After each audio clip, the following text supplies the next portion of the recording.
क्या क्या करना है इसमें, सेकंड वाला जो प्रैक्टिकल मैंने आपको दिया था।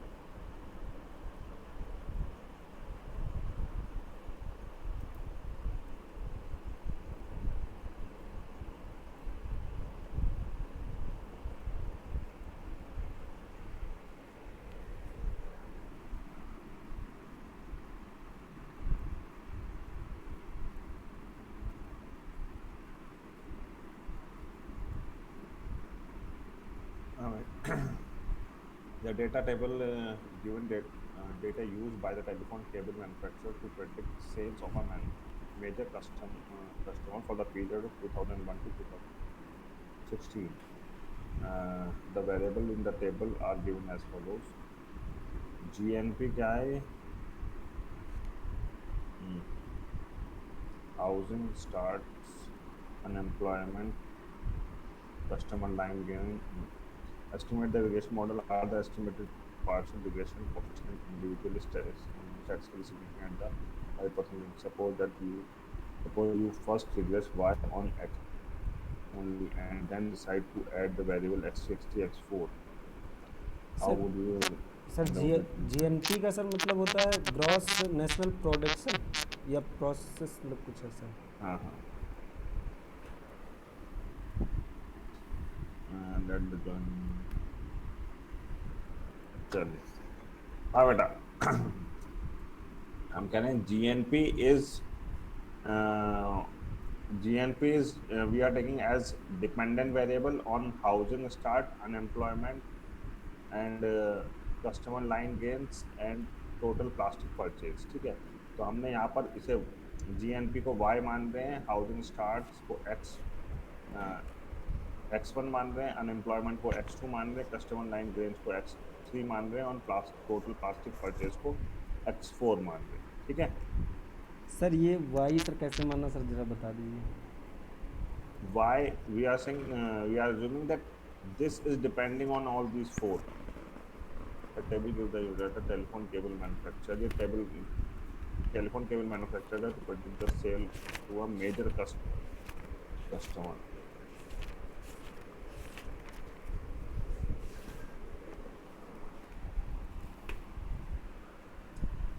वेरिएबल लिखा नहीं है, क्या कौन सा क्या डिफाइन कर रहा है, ये इनकी सर डेफिन वही तो सर सेल्स के बारे में पूछा गया था, और सर सेल्स के जितने भी इफेक्ट्स हो सकते हैं सर, मतलब 2001 से 2016 में अरे टोटल हमारे पीरियड में अरे कितनी सेल हुई। तो अभी आप सेल्स का नहीं, चलो अभी यहाँ तो छोड़ो, तुम इस लाइन को, सेल्स को छोड़ो। जीएनटी इज यानी production is gross production is depend unemployment, customer line payment and total purchase. ठीक है, ये जीएनपी इन सब पे कर रहा है। ठीक, अभी मैथ देख लो, वेरिएबल्स क्या क्या है, कैसे कैसे हैं, ये वी विल एक्सप्लेन। या और दूसरा क्वेश्चन ले लेते हैं इसमें वेरिएबल्स एक्सप्लेन दो।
बेटा ये प्रॉब्लम देखो आप,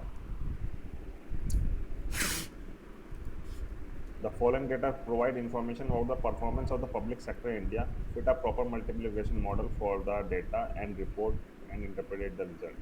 क्या है? आउटपुट है ये कैपिटल है, ये रॉ मटेरियल है और ये लेबर है, ठीक है। तो आउटपुट क्या है? Nominal output deflated by WPI base 2001 to 2002 में 100, ये 100 बेस ले रखा है 2000, ठीक है। मेजर्ड इन रुपीज करोड़, ठीक है। ये capital employed in rupees crore, raw material measured in rupees crore, and this labour, number of labour employed, ठीक है। तो ये डेटा सेट है हमारे पास, इसको हमारा output is depending on in these three, capital, raw material and labour, ठीक है। इसे rupees measured in rupees 1000 crore कर लो, ठीक है, ये 1000 crore. Output capital raw material labour, यानी कि आउटपुट किस किस पर डिपेंड कर रहा है? कितना कैपिटल लगाया, कितना रॉ मटेरियल लगाया, कितनी लेबर। अब हम इसको SPSS में ओपन करते हैं। SPSS में ओपन करने के लिए हमने क्या किया? ओपन डेटा सेट, विजिबल है screen? Yes sir, yes sir. Desktop, यहाँ पर हमने, क्योंकि हमारी एक्सेल फाइल में हमने सेव किया हुआ है तो एक्सेल चूज कर लिया, और एक्सेल में हमने पब्लिक सेक्टर के नाम से फाइल सेव की है। ओपन,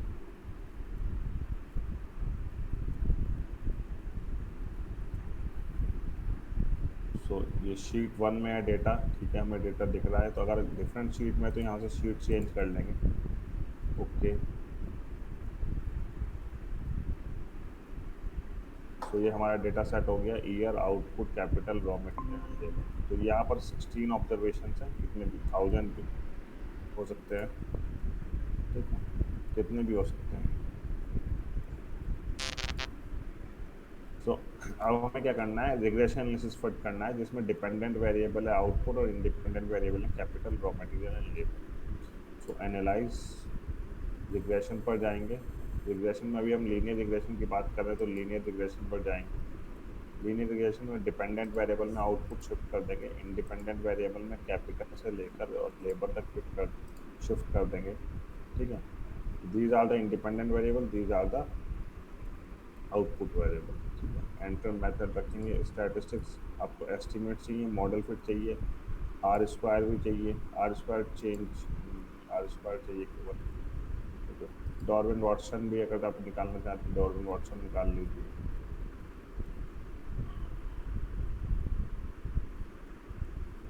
ठीक है, कंटिन्यू। प्लॉट के लिए अभी कुछ नहीं चाहिए, ओके। तो ये मॉडल हमारा बन के आया।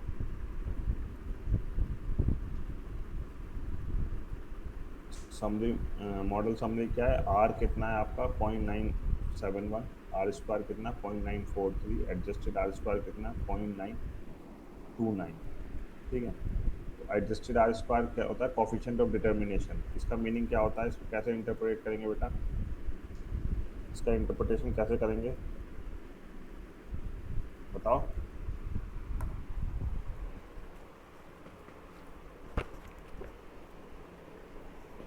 एडजस्टेड आर स्क्वायर का इंटरप्रिटेशन सर मतलब ये 92.9% हमारा जो मॉडल जो बना है वो सर एक बेस्ट रिजल्ट देगा, मतलब हमारे पैरामीटर। नहीं नहीं कुछ ऐसे ही होता है।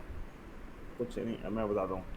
और बेटा इसमें हम बोलेंगे, हाँ जब जाओ, आज तक बेटा क्या होगा इंटरप्रिटेशन इसका?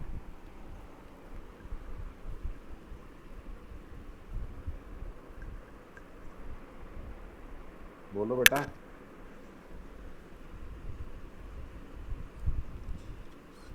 अरे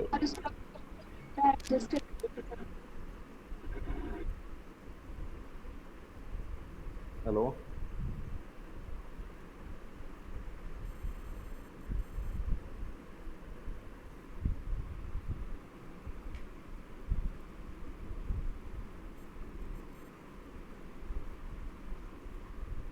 सर हम सर जो बता रहे थे ना सर, वो शायद आर स्क्वायर का बता रहे थे, एडजस्टेड आर स्क्वायर का तो सर मीनिंग कुछ और होती है। नहीं, एडजस्टेड आर स्क्वायर का भी वही होती है जो तुम बता रहे थे, जो तुम बताना चाह रहे थे। अच्छा सर, वही मतलब वैसे ही लमसम होती है सर। हाँ हाँ बेटा, चलो म्यूट करो। Adjusted R square is coefficient of, मतलब R square is coefficient of determination. Adjusted R square क्या होता है कि जब आपका number of variables independent variable increase होते हैं बेटा, तो आपका जो आर स्क्वायर है, कोफिशिएंट डिटरमिनेशन इंक्रीज होता रहता है। तो उस इंक्रीज को एडजस्ट करने के लिए, मतलब कि जो due to increase in number of variable आपका आर स्क्वायर इंक्रीज हुआ है, उसको एडजस्ट करने के लिए एडजस्टेड आर स्क्वायर निकालो। ठीक है, तो जब आप मल्टीपल रिग्रेशन लगा रहे हैं तो आप आर स्क्वायर की जगह आर एडजस्टेड आर स्क्वायर का इंटरप्रिटेशन करते हैं, और उसका इंटरप्रिटेशन ये है कि 92.9% variation in the dependent variable can be explained bye the variation in the independent variable. यानी कि 92.9% जो वेरिएशन हो रहा है हमारा आउटपुट में, उस मतलब जो टोटल वेरिएशन हो रहा है हमारा आउटपुट में, उसका 92.9% वेरिएशन हम एक्सप्लेन कर पा रहे हैं किसकी वजह से? Variation due to independent variable. जो इंडिपेंडेंट वेरिएबल में टोटल वेरिएशन हो रहा है उसके, वो मतलब जो आउटपुट में तो 100% जो टोटल वेरिएशन हो रहा है उसका 92% किसकी वजह से हो रहा है? इंडिपेंडेंट वेरिएबल्स के वेरिएशन की वजह से हो रहा है। ठीक है, दैट मीन्स ये मॉडल डिपेंडेंट वेरिएबल को 92.9%, डिपेंडेंट वेरिएबल का 92.9% you can say variation explain कर पा रहा है। ठीक है, तो अगर एक सिंपल लाइन में बोलेंगे तो यही बोलेंगे that 92.9% variation in output is due to या can be explain by the variation in क्या क्या वेरिएबल्स हैं हमारे? Capital, raw material and labour.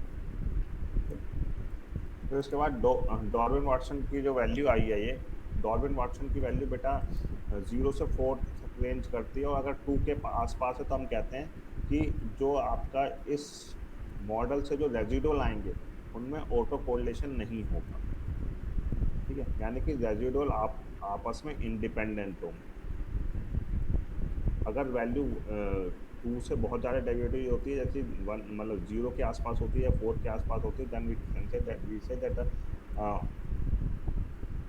Residuals are auto correlated. फिर आपका आया एनोवा। एनोवा ये है, ये एनोवा टेस्ट होता है इसलिए कि अब हम कह रहे हैं कि the model is good fitted और नॉट। ठीक है, मॉडल इज गुड फिटेड और नॉट, या फिर हम क्या कहें, नल हाइपोथेसिस है। इस एनोवा में हम नल हाइपोथेसिस टेस्ट कर रहे हैं that β1 equals to β2 is equal to β3 equals to 0। That mean जितने भी रिग्रेशन कोफिशिएंट हम इस मॉडल में बना रहे हैं उन वो सब इनसिग्निफिकेंट है, किसी की भी वैल्यू 0 से बहुत ज़्यादा सिग्निफिकेंटली हायर नहीं है, ना नेगेटिव ना पॉजिटिव। ठीक, समझ में आया? रिग्रेशन मॉडल याद है? रिग्रेशन कराया बेटा किसी इस सेमेस्टर में हो रहा है? कब है या लास्ट सेमेस्टर में था? सर इसी सेमेस्टर में। हाँ, तो रिग्रेशन में जो कराया होगा ना मैम ने? Yes sir. Hmm? Yes sir. हाँ, तो रिग्रेशन जब आप मॉडल फिट करते हैं तो आप दो हाइपोथेसिस टेस्ट करते हैं। एक इंडिविजुअल रिग्रेशन कोएफिशिएंट की हाइपोथेसिस चेक करते हैं, एक कलेक्टिव मॉडल की hypothesis, model is good fitted और नॉट। तो मॉडल, अगर कोई भी रिग्रेशन कोएफिशिएंट यानी कोई भी इंडिपेंडेंट वेरिएबल आपके मॉडल को सिग्निफिकेंटली कंट्रीब्यूशन दे रहा है तो हम कहते हैं मॉडल इज गुड फिटेड। अगर एक भी रिग्रेशन कोएफिशिएंट सिग्निफिकेंट नहीं है then we say that model is not good fitted. ठीक है, तो हम यहाँ पर आपका नल हाइपोथेसिस क्या होगा? That model is not good fitted, क्योंकि हम कह रहे हैं नल हाइपोथेसिस क्या है? That β1 equals to β2 equals to β3 equals to 0। तो यहाँ पर आप अपने रिजल्ट्स में लिख सकते हैं कि here we are with the help of ANOVA table, with the help of F test we are testing the hypothesis H naught that β1 is equal to β2 equals to β3 equals to 0 against the alternate hypothesis H1 that at least one beta I is not equal to 0। ठीक है, मतलब alternate, जब हम null hypothesis कह रहे हैं कि तीनों बीटा हमारे 0 होंगे तो अल्टरनेट क्या हो जाएगा? कि कम से कम एक बीटा आई ऐसा है जो 0 के इक्वल नहीं है, ठीक है। तो this is the null hypothesis and the alternate hypothesis that at least one beta is not equal to 0। तो अब यहाँ पर क्या है, एफ या तो हम क्या करें, इस एफ वैल्यू को डिग्री ऑफ न्यूमरेटर की डिग्री ऑफ फ्रीडम 3 और डिनोमिनेटर की 12 डिग्री ऑफ फ्रीडम की जो टेबल वैल्यू आएगी 0.05 पे, उससे कंपेयर करेंगे, and if this F value is greater than the table value then we say that the null hypothesis rejected. और दूसरा काम हम क्या कर सकते हैं, या फिर मतलब डिसीजन हम दो तरह से ले सकते हैं, या तो ये क्रिटिकल वैल्यू को टेबल वैल्यू से कंपेयर करेंगे, मतलब टेबल कैलकुलेटेड वैल्यू को टेबल वैल्यू से कंपेयर करेंगे एफ स्टैटिस्टिक्स के, या फिर इस पी वैल्यू को लेवल ऑफ सिग्निफिकेंस से कंपेयर करेंगे। जो सिग्निफिकेंट वैल्यू होती है इसे पी वैल्यू कहते हैं, और पी वैल्यू क्या है, this is the minimum value of alpha at which we can reject the null hypothesis. तो हम इस नल हाइपोथेसिस को इस डेटा के बेस पर नल हाइपोथेसिस जो हमारी टेस्ट कर रहे हैं उसे, अगर हमारे अल्फा 0.000 भी होगा तब भी हम इसे रिजेक्ट कर सकते हैं, लेकिन हमारा अल्फा कितना है 0.05। तो जब 0.05 से कम, मतलब if the P value is less than alpha और we can say 0.05, then we can reject the null hypothesis. तो यहाँ पर क्या लिख सकते हैं, या तो हम कहेंगे कि here calculated f is 66.326 and the tabulated f at 3, 12 degree of freedom is this, करीबन होगा 24-25 के आसपास होगा, तो we can reject the null hypothesis। या दूसरा हम लिख सकते हैं here the calculated p value या p value is 0.000 which is less than alpha या which is less than 0.05 bracket में alpha, so we may reject the null hypothesis and can conclude that the model is good fitting, या some of the independent variable is contributing to the model significantly। ठीक है, समझ गए कि नहीं समझ गए यस सर। बेटा? हर मतलब प्रैक्टिकल्स में भी पूछा जाएगा, और एक जनरल है रिग्रेशन मॉडल आपको आना चाहिए अच्छे से इंटरप्रिटेशन करना, ठीक है। तो कोई कंफ्यूजन हो तो देखो, R square adjusted R square जो गवर्नमेंट जॉब के इंटरव्यूज होते हैं उसमें भी ये पूछ लिया जाते हैं, regression, correlation, testing of hypothesis, F test, sir ठीक है। आर स्क्वायर की वैल्यू सर 0 से 1 के बीच में सर लाई करती है। हाँ, आर स्क्वायर की वैल्यू हमेशा 0 और 1 के बीच में लाई करेगी, लेकिन एडजस्टेड आर स्क्वायर आपका नेगेटिव भी हो सकता है, ये हमेशा ध्यान रखें। एडजस्टेड आर स्क्वायर में क्या करते हैं, हम आर स्क्वायर से कोई नेगेटिव माइनस करते हैं तो ये क्या होता है, ये नेगेटिव भी हो सकता है। जरूरी नहीं है कि एडजस्टेड आर स्क्वायर की रेंज 0 to 1 नहीं है, ठीक है। Yes sir. एक मिनट बेटा होल्ड करना, एक कॉल आ रहा है, मैं इम्पोर्टेंट।